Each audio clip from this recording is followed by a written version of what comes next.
Hi and welcome. My name's Michael, and in this lesson we're going to take a look at CIDR as a replacement for classful networking. So as you remember from the last few lessons, we ran into some pretty big limitations of classful networking. You had large gaps between the three classes in terms of how many IPs you got. And then there were limitations on when you subnetted about using, subnet 0 and the all-one subnet. So let's talk about CIDR, and let's get started.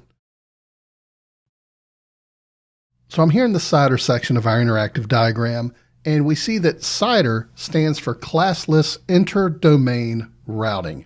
It does not use classes at all for network assignment or sizing.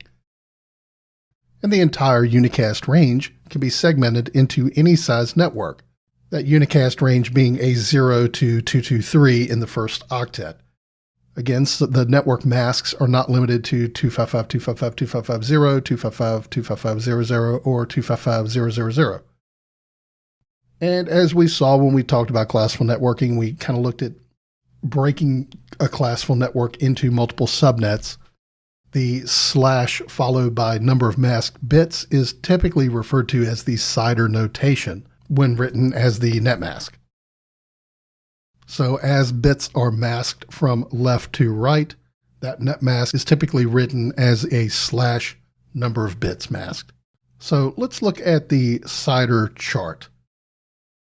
And so here we have in this column we have the CIDR notation. In this column we have the total number of addresses, and then we have the network mask, and then we have kind of a description. And so some fairly common ones are like a /24 for a smaller network.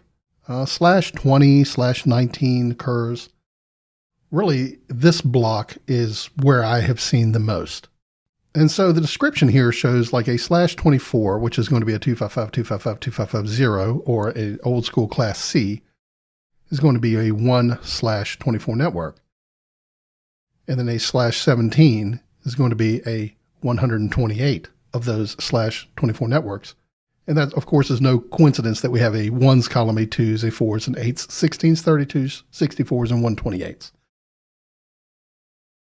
So as 1s get added to those columns of that subnet, that's how it's broken down.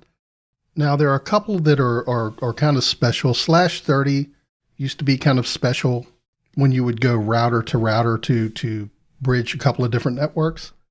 You were given two usable IP addresses, of course, the first and the last being the network ID in the broadcast.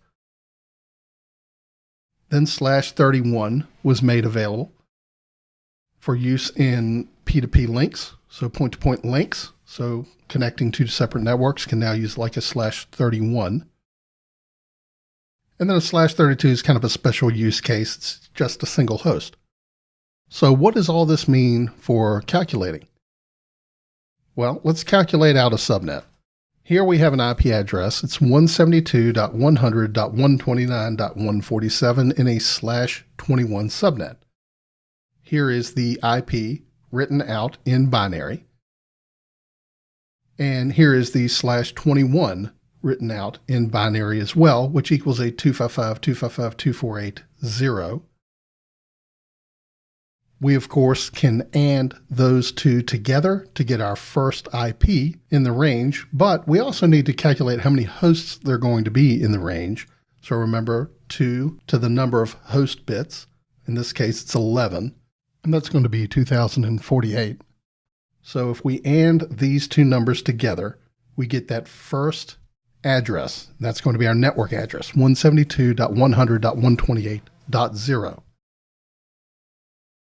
We need to add 2048 to this number. And so, if we want to do that, we have to increase this third octet as well as the fourth. That fourth is only going to get us to 255.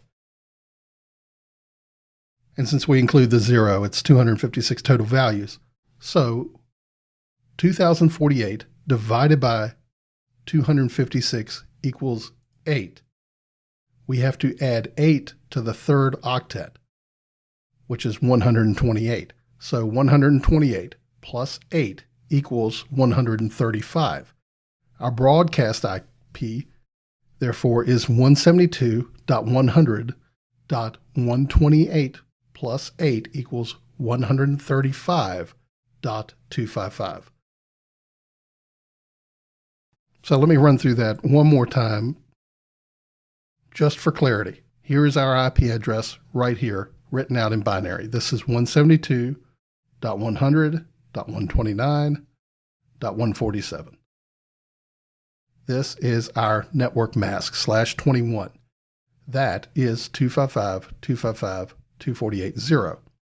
That is 21 bits masked off as 1 from the left.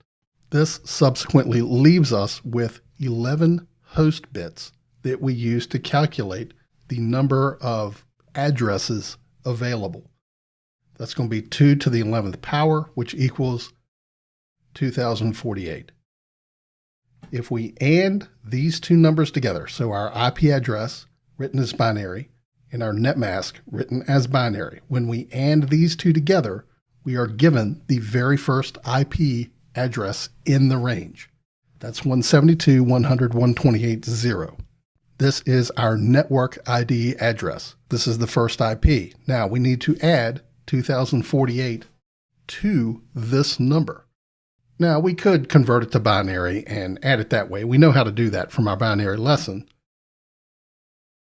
But the other way to do it is just to say 2048 divided by 256. We know we're going to need to use this second octet here, or third octet. So 2048 divided by 256 equals 8. We have to add 8 to the third octet, which is 128. So 128 plus 8 equals 135. And we're going to run to 255 all the way up because we can use everything up to 136. But not 136, which equals 135.255. That's the very last IP address in the range. That is what we refer to as the broadcast address. Remember, we want to broadcast everything on the LAN. And so again, we have calculated the subnet information. I would keep this chart handy. This is really useful. I've used this in the past. It's great for if you want to design networks and you're curious as to what size they should be. It's a handy reference. In fact, I'll be using this chart in the next lesson as we look at a network design, particularly with VLSM. And so this is the chart I will reference. If I know how many host IPs that I need in a certain segment, I can go down and look. So for instance, if I need 256, I know to use a /24. CIDR is really easy to work with. It's really great. It's worlds easier than classful without all the idiosyncrasies of classful networking to keep in mind and things like that. This lesson is now complete. Thanks for watching.